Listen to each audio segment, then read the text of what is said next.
izinkan saya memberikan 3 cara bersyukur terbaik pada Allah, Bapak Ibu sekalian. Dan bersyukur itu membuat nikmat bertambah, Pak. Ayatnya jelas dan itu kepastian. Jadi saya ingin berikan dalam surah Ibrahim ayat 7 itu, la in syakartum, ini kepastian tentang syukur itu. Kalau kita bersyukur, kata Allah, la in syakartum la azidannakum, aku pasti tambah nikmatku.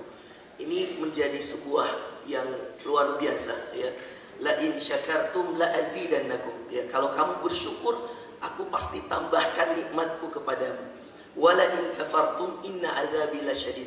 Dan jika engkau termasuk orang yang kufur, artinya bermaksiat dengan nikmat itu, berbuat dosa dengan nikmat itu, inna adzabi, sungguh azabku sangat pedih. Jadi Masya Allah, Allah itu, Pak, Bapak Ibu sekalian, punya rumus yang sangat indah dalam matematika Al-Quran yang Allah berikan pada kita. Kalau syukur pasti langsung ditambah, ini nikmatnya.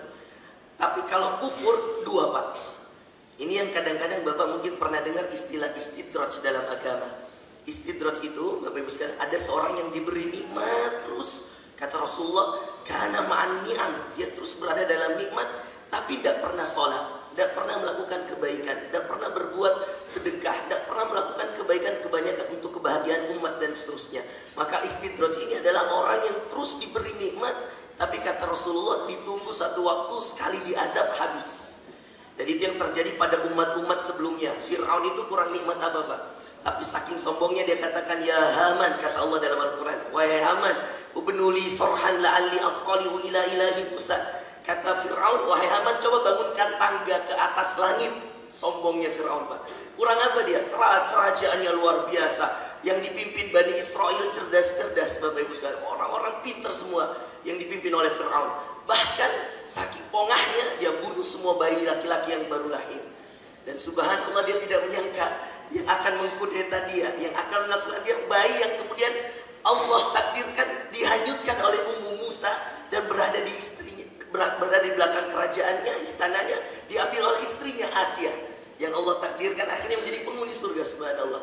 Begitulah cara Allah, Bapak Ibu. Selalu ada cara untuk mengazab orang-orang yang lupa bersyukur. Jadi kadang-kadang ada nikmat yang nggak disyukuri, ini yang berbahaya, namanya istidraj. Nggak sholat, pokoknya nggak menunaikan kewajiban, ditunggu aja. Nikmat terus mengalir, tapi hati-hati. Atau inna adzabi lasyadid, kadang-kadang Allah nggak kasih di dunia, Pak. Kayak mungkin Bapak ya, dan kita mungkin menyaksikan ya, banyak orang-orang yang mungkin tidak beriman pada Allah, tapi nikmatnya banyak, kekayaannya luar biasa. Nggak usah heran, nggak usah khawatir, ya begitulah memang takdir Allah. Ya. Ada orang yang dicepatkan azabnya di dunia, ada yang ditunggu di akhirat. Inna adzabil asyad. Tapi yang menjadi kepastian, kalau kita bersyukur, nikmat ditambahnya di dunia, itu kepastian. La in syakartum la azidannakum. Maka subhanallah, Bapak Ibu sekalian, izinkan kita membuat 3 peta atau 3 pola cara bersyukur terbaik pada Allah, Bapak Ibu sekalian. Ini saya dapatkan dari Syekh saya, Profesor Syekh Alamin Al-Hajj, ketika kami sedang kuliah di Sudan. Beliau mengatakan ada 3 pola terbaik untuk syukur.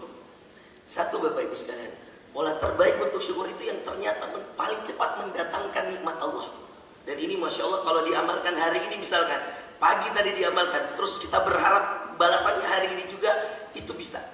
Subhanallah, yang paling cepat mendatangkan nikmat Allah dalam pola syukur adalah tentang menolong orang. Tolong hari ini satu orang, apa hajatmu sama Allah, doakan, sampaikan, engkau akan dibalas hari itu juga. Dan saya coba pernah, Bapak Ibu sekalian, menolong orang. Ini benar gak sih? Ternyata ayatnya ada dalam surah Muhammad ayat 7. Dan kalau hadisnya di Bukhari dan di Muslim, wallahu fi aunil abdi makanal abdu fi auni akhi. Allah pasti menolong hamba selama hamba menolong saudaranya. Ini jadi rumus pola pertama, ini syukur, Bapak Ibu sekalian.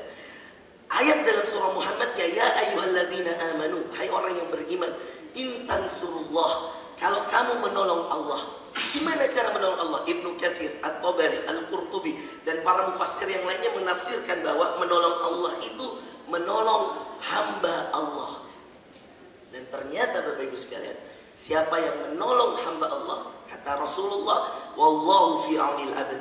Kalau kamu tolong orang, kana Allahu fi auni, wallahu fi aunil abdi, maka kana al-abdu fi auni akhi. Siapa yang kemudian menolong saudaranya, menolong hamba Allah yang lain, maka Allah akan menolongnya. Dan subhanallah, berkaitan dengan tolong menolong ini, Bapak Ibu sekalian, banyak ya, tidak harus dalam bentuk harta, bisa dalam bentuk pikiran, tenaga, dan seterusnya. Banyak. Kata Rasulullah SAW, sedekah itu tidak harus uang. Kadang-kadang tenaga kita yang kita tolongkan, kemudian bantuan kita kepada orang lain dalam bentuk senyuman, bahkan menghiburnya ketika dia sedang sedih, itu juga bagian daripada tolong menolong Bapak Ibu sekalian. Subhanallah, saya pernah mengalami ya, pribadi sendiri waktu itu kita mau haji Bapak Ibu sekalian. Saya katakan dalam diri saya 2015 saya ikut ujian petugas musiman haji waktu itu. Saya katakan bahwa mudah-mudahan dengan saya menolong, ada adik kelas saya tolong waktu itu, mudah-mudahan saya bisa lulus petugas musiman haji. Sorenya keluar pengumuman nama saya paling atas Pak. Padahal yang saya ya artinya saingan saya itu banyak yang sudah S3, sudah S2. Waktu itu saya baru saja lulus dari S1. Subhanallah, menolong ini subhanallah bagian dari pola pertolongan, syukur